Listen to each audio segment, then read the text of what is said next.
President Trump has called offshore wind projects environmental and economic disasters, vowing to halt their spread. Yet, just off Virginia's coast, Dominion Energy is gearing up to resume construction on a massive 176 turbine wind farm. This despite a Trump executive order questioning its value. Joining me now to talk more about this is Craig Rucker, the co-founder and president of the Committee for a Constructive Tomorrow. Craig, thanks for being here. It's always good to see you. Okay. Explain this to us. How can the project move forward despite President Trump's executive order? Does this, completely undermine federal authority? You know, it would seem to, Stella, and thanks for having me on the program. It's remarkable to me that the president says, and he recently reiterated, he did not want to see one more offshore wind farm erected, especially during his term. And yet Dominion Energy is poised to resume its construction on May 1st of this year. And it's going to put in the largest wind farm project in North America for sure, 176 turbines off Virginia Beach, and one of the largest, if not the largest, wind farm project in the world, which will go up under his administration. Now, yes, President Trump did issue an executive order. He did that right away upon taking office. And the way it was written did allow, apparently, Dominion Energy to think it didn't apply to them. It stopped all the new leases for sure. It said it would review the existing leases, which I think many of the companies took to be, well, we better wait until they're reviewed, and because they could make big changes as to where we have to place these things or what sort of requirements we have to do for, their impacts on whales and beach communities and like. But it didn't stipulate they had to. And as a result of that, I think some of these companies are deciding to go out on their own. And you have four specific projects that are doing that. One's in New York, it's Empire Wind, one off Rhode Island, Revolution Wind, and another one off Massachusetts, Vineyard Wind, in addition to Dominion and Virginia.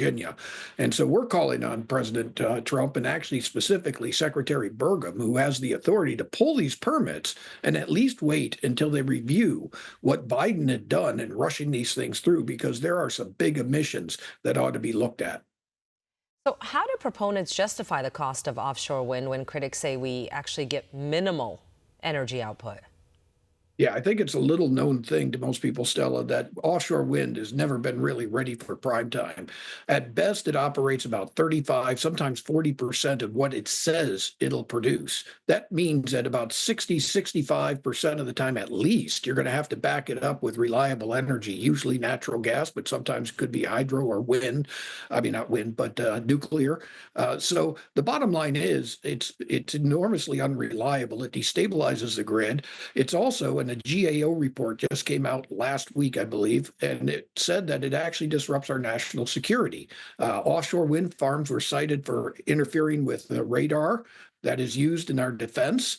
Others have complained that it can actually hide Chinese subs off of our coast. Really? But of course, our lawsuit is looking at its impact on marine life. They've actually allowed for the taking of a lot of dolphins and porpoises, sea turtles, and most oddly, whales. And one of them, of course, is the right whale, which there's only 350 left, and they would have to navigate through wind turbines, literally stretching from the Carolinas right up to Massachusetts.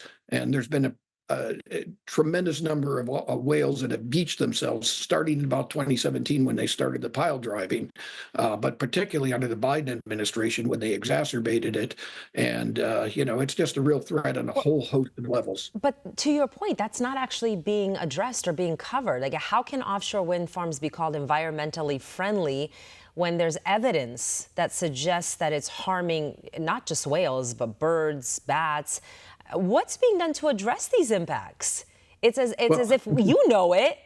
Other people like you know it, but and right? It's not just me. Yes, and Right. in fact, the people of Nantucket knew it last year. Just Right. one blade blew up. It's about each of these blades. First off, these wind turbines are huge. They stretch up over 1,000 feet. To put that in perspective, the Washington Monument's about 550 feet. So you can picture how big these are. One blade, which is about the side of a football field, blew up in Nantucket last year and literally threw shards on the beach there. Which prevented people from swimming. It prevented people from just walking on the beach without shoes. In fact, they had to close off big sections of it. Businesses closed, and they had to pile this stuff up. And we have activists up in that area that are still collecting the shards off. And this is just one turbine blade. Was this studied by the Biden administration? No, it wasn't. And that's one of the things they ought to be reviewing when they do this. What happens when you have all these wind farms off of places like Virginia Beach, the Jersey Shore, Nantucket, Martha's Vineyard, and you have a hurricane come by? I mean, it could just cause tremendous amounts of disruption. Of course, it also harms the fishing industry. A lot of these things were kind of poo-pooed because Biden, who said he wanted an all of government approach to climate change, felt that it was necessary to go net zero, put up these wind turbines by 2030. He called it his 30 by 30 plan for energy. And they just kind of brushed by all these all these different requirements of the Endangered Species Act and NEPA and all these laws that are put in place supposedly to protect us from this sort of project going up willy-nilly.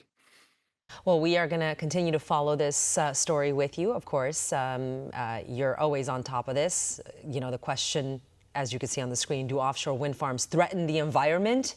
You answered the question. Craig Rucker, co-founder and president of the Committee for Constructive Tomorrow. As always, good to see you. Good to see you too, Stella. Thanks for having me on. Thanks. For all our viewers asking where One America News is heading in the future, we would like to introduce you to OAN Live. OAN Live is the best way to stay up to date on all of the hard-hitting, straight-shooting, national and international headlines. And the best part is, OAN Live is only $4.99 per month. All the credible, honest, unbiased reporting One America News offers at a fraction of the cost of cable. Just go to OANN.com to easily sign up for OAN Live and stay informed.